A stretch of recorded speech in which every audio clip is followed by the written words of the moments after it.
Olá pessoal, hoje a gente vai fazer uma boneca na lata que vocês vão amar. Olha só, cortei um papel do tamanho certinho aqui da lata, ó. Cortei o tecido um pouquinho maior, o americano cru. Aí agora é só a gente passar a cola aqui na volta toda e encapar esse tecido, ó.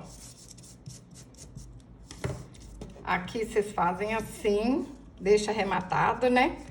E do lado de cá depois a gente vai cortar. Ó, vou passar a cola aqui na volta todinha e volto.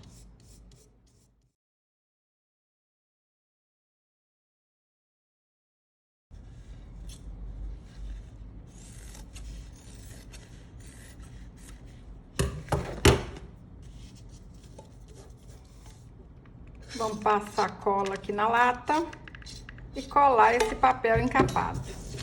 Facinho, facinho demais da conta, hein? Vocês têm que cortar o papel do tamanho certinho da lata, olha, que aí fica bonitinho, tá vendo?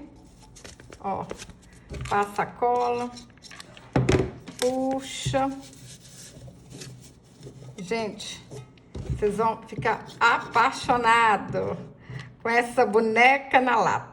Ó, um pouquinho de cola aqui. Poderia ter feito isso aqui até maior um pouquinho, hein? Vocês fazem aqui maior que vai ficar melhor, tá bom? Dei 15 voltas ao redor de 2 dedos, amarro no meio e tá pronto o cabelinho da boneca. Fácil demais da conta. Ó, acerta aqui as pontinhas e tá pronto.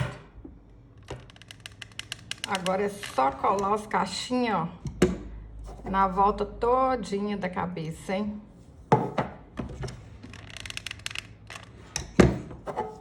Rapidinho.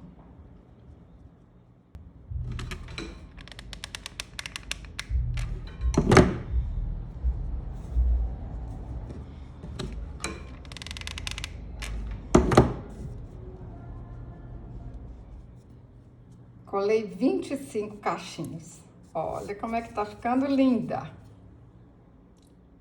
Pintei o rostinho com a caneta Micron 005. Olha que linda que ficou. Gente, eu tô apaixonada. Olha aqui. Fala pra mim o que vocês vão guardar nessa lindeza. Se você gostou desse vídeo, curte, compartilhe, deixe um comentário. Até o próximo vídeo. Saúde e paz.